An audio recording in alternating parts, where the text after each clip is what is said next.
The lord. అనుదినం దేవునితో అనే ఈ కార్యక్రమం చూస్తున్న మీ అందరికీ మన ప్రభువైన యేసుక్రీస్తు ఘనమైన నామములో వందనాలు తెలియజేస్తున్నాను. వేకునే లేచి ప్రార్థన చేశారా దేవుని బిడ్డలారా? దేవుని వాక్యం చదువుకున్నారా? ప్రార్థన అంటే దేవునితో నేరుగా మాట్లాడడం. మనకు లేని వాటి కోసం, మనం ఆశించిన వాటి కోసం, దేవుడు వాగ్దానం చేసిన వాటి కోసం అడగడం, వెదకడం, పరలోకపు తలుపు తట్టడం. ఒక వ్యక్తి ప్రార్థించడాన్ని ఆపివేసినాడు అంటే అతడు ఆత్మీయంగా జీవించడాన్ని ఆపివేసినాడు అని అర్థం. చాలాసార్లు మనం ప్రార్థన చేస్తుంటాం, లేదా మన చుట్టూ ఉన్న వాళ్ళు ప్రార్థన చేస్తుంటారు. ప్రభువా నన్ను దర్శించు, ప్రభువా నన్ను దీవించు, ప్రభువా నన్ను ఆశీర్వదించు, ప్రభువా నన్ను హెచ్చించు, ప్రభువా నన్ను స్వస్థపరచు, ప్రభువా నన్ను పరిశీలించు, ప్రభువా నన్ను పరిశోధించు, ప్రభువా నన్ను దృష్టించు అని ఇలా ప్రార్థన చేయడాన్ని మనం చాలాసార్లు వింటూ ఉంటాం. అయితే మత్తయి సువార్త 7వ అధ్యాయం 21వ వచనంలో యేసు ప్రభువారు ఒక మాట అంటున్నాడు. ప్రభువా ప్రభువా నన్ను పిలుచు ప్రతివాడు పరలోక రాజ్యంలో ప్రవేశింపడు, కానీ పరలోకమందున నా తండ్రి చిత్త ప్రకారం చేయవాడే ప్రవేశించును అని. ప్రభువు అనేటువంటి మాటకు అర్థం ఏంటి? దాని భావం ఏంటి అంటే, ప్రభువు అంటే సర్వాధికారి అయిన యజమానుడు అని అర్థం. ఆయన మన ప్రభువు, యజమానుడు, సర్వాధికారి అయినప్పుడు ఆయన పరలోక రాజ్యం యొక్క ఆధిక్యతలన్నీ మన వశం చేయబడతాయి. ఎప్పుడు? మనస, వాచ, కర్మేన ఆయన చిత్తంలో నడిచినప్పుడు, కుడి ఎడమల నుండి ఆయన మార్గం నుండి తొలగకుండా ఉన్నప్పుడు పరలోక రాజ్య ఆధిక్యతలన్నీ మన వశంలో చేయబడతాయి. సర్వాధికారి అంటే మన ఆలోచనలు, మన చిత్తం, మన ఉద్దేశం, మన నడక, మన నడత, మన సమస్తము దేవుని యొక్క అధికారంలో ఉండి నడవడం, ఆయన చిత్తానుసారంగా జీవించడం, ఆయన ఆలోచనానుసారంగా మనం నడవడం. మన చిత్తం అనేది ఇంకేం ఉండదు, సమస్తం ఆయన వశమే. ప్రభువా నువ్వు నాకు సర్వాధికారివి, నా ఆలోచనలు నీ వశం, నేను నీ వశం, నా జీవితం నీ వశం, సమస్తము నేను నీకు చెందినవాడు నాయనా అనేటువంటి అర్థం. యేసుక్రీస్తు ప్రభువారు ఒకసారి చిన్న దోణిలో తన శిష్యులతో పాటు వెళ్తున్నప్పుడు పెద్ద తుఫాను రేగి చిన్న దోణి మీద పెద్ద గాలి తుఫాను రేగింది. అప్పుడు శిష్యులు బోధకునితో, బోధకుడా మేము నశించిపోతున్నాం, నీకు చింత లేదా అన్నారు. అప్పుడు యేసు ప్రభువారు లేచి గాలిని చూచి గద్దించి దాని పొంగును అణిచివేసినాడు. ఎంత గొప్ప దేవుడు చూడండి. సృష్టి మీద సర్వాధిపత్యం కలిగినటువంటి యేసుక్రీస్తు ప్రభువారిని నీవు సర్వాధికారిగా అంగీకరిస్తే అలాంటి ఆయన యొక్క రాజ్య ఆధిక్యతలన్నీ నీ వశం చేయబడతాయి.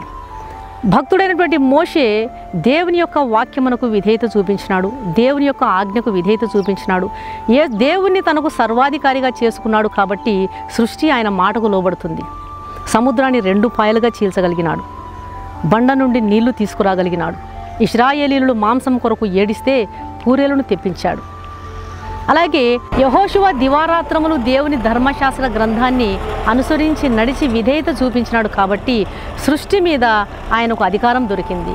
సూర్యుడా నీవు గిబియోన్లో నిలువుము, చంద్రుడా నీవు అయ్యాలో లోయలో నిలువుము అని సృష్టిని ఆజ్ఞాపిస్తున్నాడు. దేవుని రాజ్యం యొక్క నియమ నిబంధనలకు లోబడు వారిని సృష్టి కూడా గుర్తిస్తుంది, వారికి విధేయత చూపుతుంది. కాబట్టి మనము కూడా కేవలం పెదవులతో ప్రభువా ప్రభు అని ప్రార్థన చేసేది కాకుండా నిజముగా ప్రభువును మనకు సర్వాధికారిగా, యజమానుడుగా అనుకున్నటకు, అంగీకరించుటకు దేవుడు మనకు సహాయం చేయనుగాక.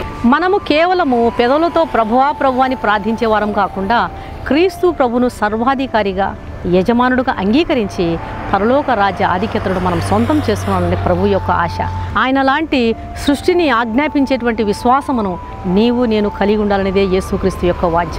అలాగ మనం ఉండడానికి ప్రభు మనకు కృప చూపించునుగాక. ప్రార్థన చేసుకున్నాం. పరిశుద్ధుడైన తండ్రి నీకు స్తోత్రములు ప్రభువా.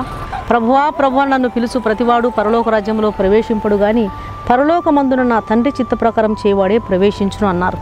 నా తండ్రి మిమ్మల్ని మా హృదయామంతరంగములతో ప్రభువా సర్వాధికారిగా, యజమానుడుగా భావించి యజమానుడుగా చేసుకున్నటకు, అంగీకరించుటకు సహాయం చేయండి నాయన. మోషే ఎలాగ మిమ్మల్ని యజమానుడుగా చేసుకున్నాడో, సృష్టి మీద ఆధిపత్యం దొరికింది.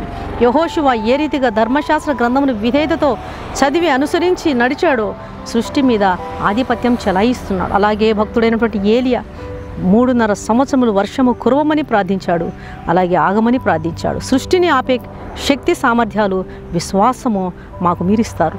కాబట్టి మాకు మీరు సహాయం చేయండి. వాక్యం వింటున్న ప్రతి ఒక్కరిని దర్శించండి.